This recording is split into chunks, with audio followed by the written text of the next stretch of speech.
Bonjour à tous et bienvenue sur mon podcast Déconstruisons-nous pour mieux voir, comprendre et accepter l'autre. Je suis Sylviane Pomanino, CEO du Visage de la Diversité, et aujourd'hui, on se retrouve pour la suite et la fin de mon épisode sur la mixité.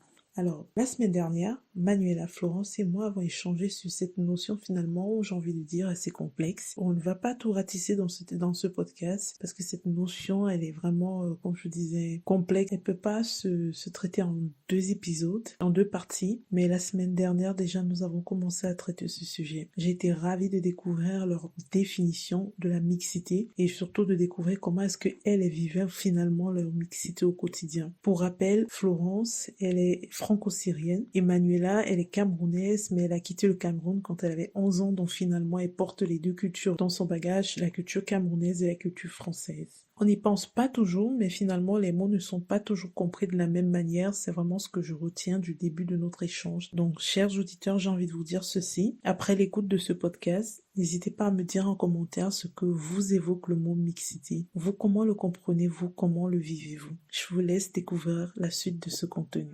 Manuela, il y a un petit truc que tu as dit qui m'a interpellée. Et tu as dit quand on fait partie Mhm. de la minorité, on doit peut-être faire un tout petit peu plus d'efforts que les autres. Pourquoi devrait-on faire un tout petit peu plus d'efforts? Parce que ça m'a interpellée. Je me suis dit, mais non, en fait, pourquoi devrait-on faire un petit peu plus d'efforts? Pourquoi aujourd'hui, Non, lorsqu'on fait partie c'est de pas, la minorité, devrait-on faire plus d'efforts que les autres? c'est pas forcément une obligation, mais le fait est que c'est une réalité. En tout cas, moi, je le perçois comme une réalité. C'est pas juste, c'est peut-être pas, oui, juste en fait, c'est le mot, c'est pas juste, mais c'est comme ça. Moi, j'interprète ça en me disant que la différence questionne. La D'accord. différence questionne, ça c'est pour essayer c'est correct, hein. La différence questionne et peut-être qu'individuellement, étant donné qu'on sait qu'on est différent et qu'on va questionner l'autre, peut-être qu'on se met tout de suite cette petite pression-là de devoir, de se dire que voilà, il faut qu'on fournisse plus pour pouvoir satisfaire finalement l'autre en fait. Mais peut-être que c'est tout à fait personnel et que c'est pas du tout Non, quelque chose de donc, général, je sais pas. Je ne donc saurais pas comment expliquer ça. si je comprends bien, Mais en plus tout cas, je le tu... perçois comme ça. D'accord. Donc, si je comprends bien, tu penses que c'est vraiment plus une question, une pression invisible que une pression de la société en elle-même qui est clairement dite, clairement mentionnée dans la société. Personne issue de la minorité a vraiment cette pression invisible au-dessus d'elle qui lui dit, tu dois faire plus. Non, j'ai l'impression que c'est peut-être individuellement qu'on se met peut-être la pression en se disant, bon, voilà, il faut que je prouve, il faut que je prouve, il faut que je prouve, et qu'on se met plus de pression que les autres. J'aimerais rebondir justement sur tes propos, Manuela, si Sylviane. Oui, vas-y, vas-y.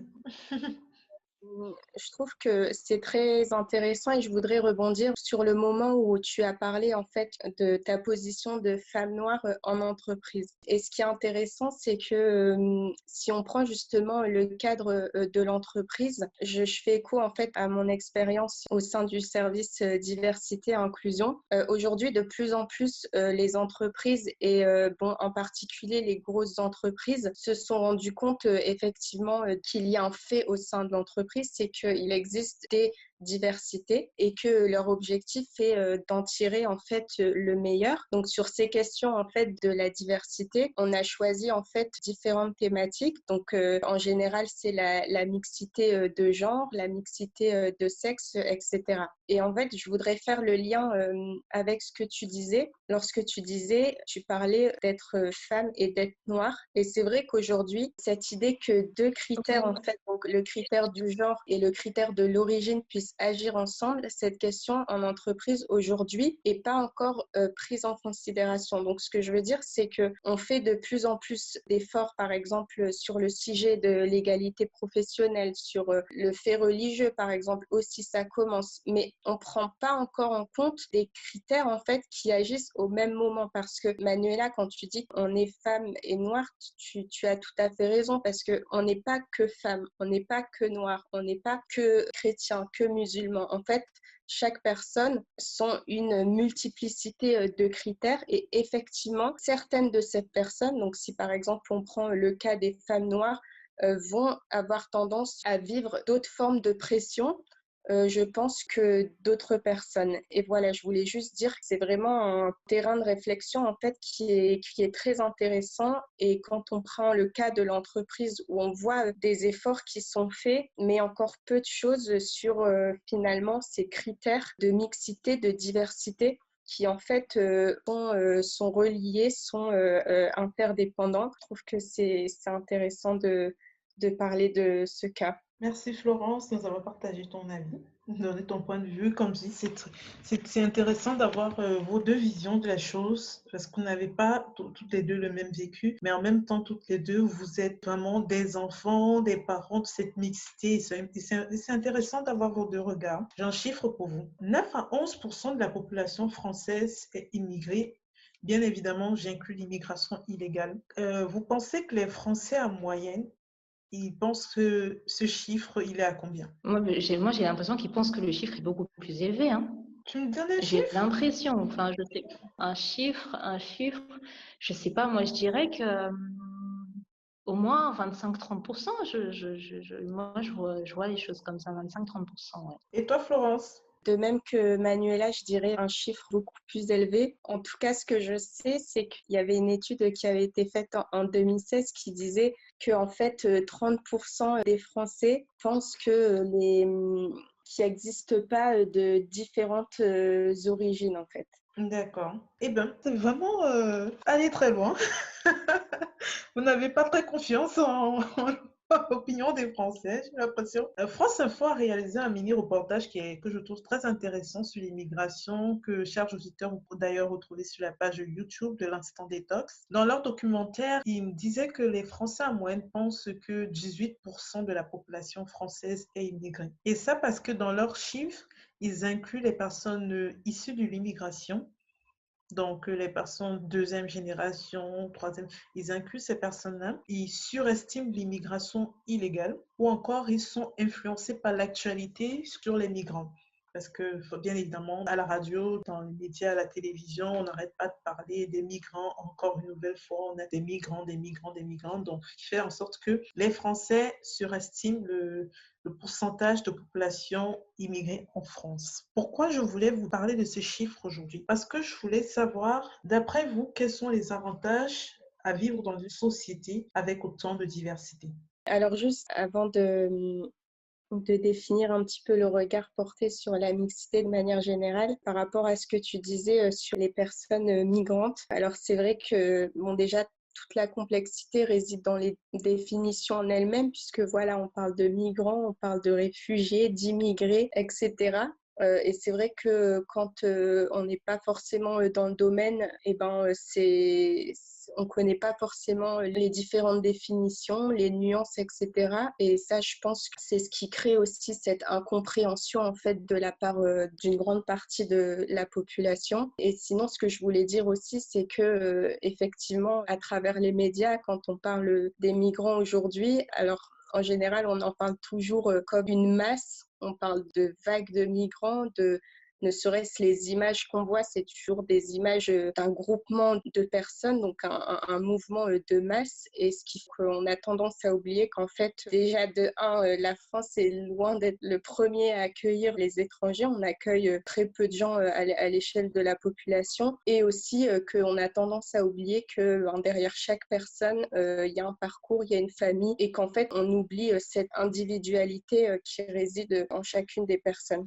Donc, ceci étant dit, la mixité de manière générale en France, je trouve que c'est d'abord une richesse et on a tendance à l'oublier, mais je pense que la France est par essence un pays qui est en fait une terre d'asile. Enfin, si on reprend à l'origine, il y a énormément de populations venues d'ailleurs qui ont constitué la France. Donc, pour moi, ça fait vraiment partie de son essence et ça ne peut être qu'une source de richesse, en fait, que la société soit composée de différents profils, donc de différentes cultures, de différentes religions, de différents genres, de différents sexes. Je pense que c'est important d'en prendre conscience et c'est important que être issu de la diversité, comme on dit, ne soit pas en fait un frein et ne génère pas en fait de barrières tout au long de la vie. Donc, les avantages, c'est de côtoyer diverses cultures. J'en reviens toujours à la question de point de vue, de voir les choses.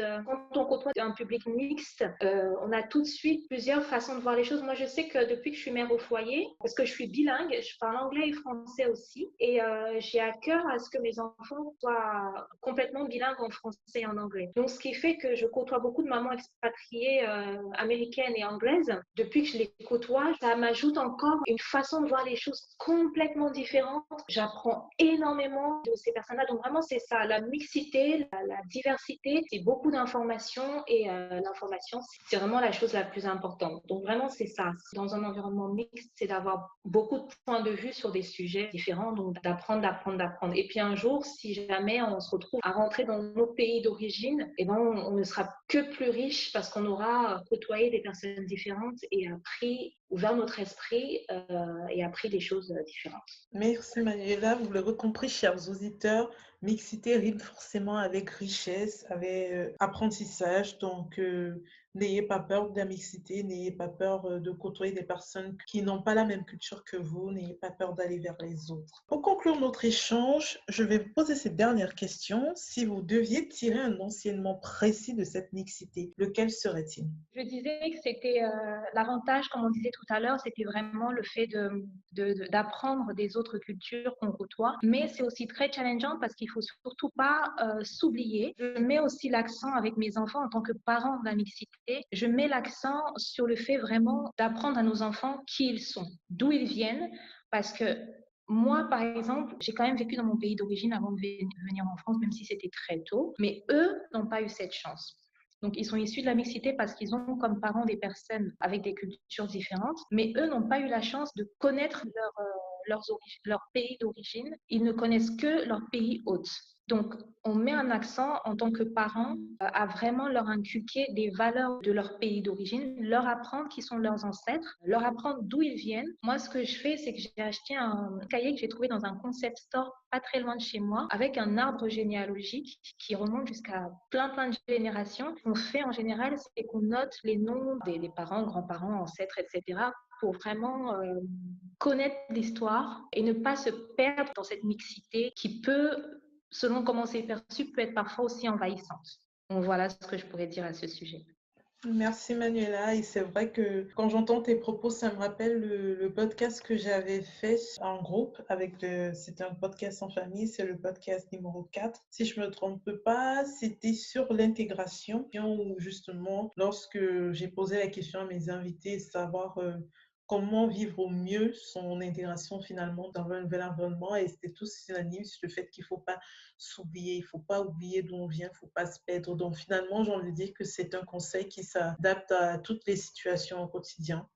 Alors, je dirais aussi, ça rejoint un petit peu ce qui a été dit, mais en termes d'enseignement, je dirais évidemment des connaissances qui versent une ouverture d'esprit en fait sur le monde, puisque encore une fois, ça permet vraiment d'être plus à même à comprendre en fait justement la différence. Mais c'est vrai, pour rejoindre un petit peu ce que disait Manuela, la particularité, et je pense que la question se pose encore plus pour des personnes justement comme toi, Manuela, qui n'est pas née en France, où ben, parfois quand on retourne dans le pays d'origine, on va être perçu comme français, et en France, on va être perçu comme étranger. J'ai pu le vivre à travers mes proches qui, par exemple, quand mon papa revient dans son pays d'origine, c'est ah, le français revient, et en France, il sera toujours perçu comme un étranger. Et c'est toute l'ambivalence et je pense la difficulté, encore une fois en particulier pour des personnes qui ne sont pas nées en France, qui se retrouvent un petit peu malgré eux, qui ont le pied en fait entre deux cultures dans leur pays d'origine, sont perçus d'origine du pays hôte, dans le pays dans lequel ils vivent, vont être perçus comme un étranger. Et je pense que cette particularité-là, c'est à la fois une force, comme on le disait tout à l'heure, puisqu'on est issu de diverses cultures et en même temps pas facile à vivre au quotidien, puisque après, à chacun, peut être plus ou moins difficile de se sentir, entre guillemets, chez soi dans l'un ou l'autre des pays. Donc, Voilà ce que je dirais un petit peu sur le regard porté sur la mixité. Merci Florence. Nous sommes arrivés au terme de cet épisode. Merci à vous, Manuela et Florence, pour ce moment. Merci Sylviane. Merci à toi. J'ai pris plaisir à échanger avec vous et à découvrir vos différents points de vue sur la mixité. Chers auditeurs, si vous avez des idées de sujets à aborder ou souhaitez participer à l'enregistrement d'un podcast, n'hésitez pas à me le dire en commentaire ou par message privé sur mes différents réseaux sociaux. Merci pour votre écoute. Rendez-vous la semaine prochaine, même jour, même heure. N'hésitez pas à liker, commenter et partager autour de vous. Déconstruisons-nous ensemble pour mieux voir, comprendre et accepter l'autre. D'ici à la semaine prochaine, portez-vous bien. Upgrade Podcast, une société du groupe Upgrade by Legions, vous a présenté Déconstruisons-nous le podcast, une production autour de la diversité culturelle présentée par Sylviane Poumani, CEO de l'entreprise Le Visage de la Diversité. Rendez-vous sur upgradepodcast.paris pour découvrir tous nos autres podcasts. Passez une belle journée lumineuse.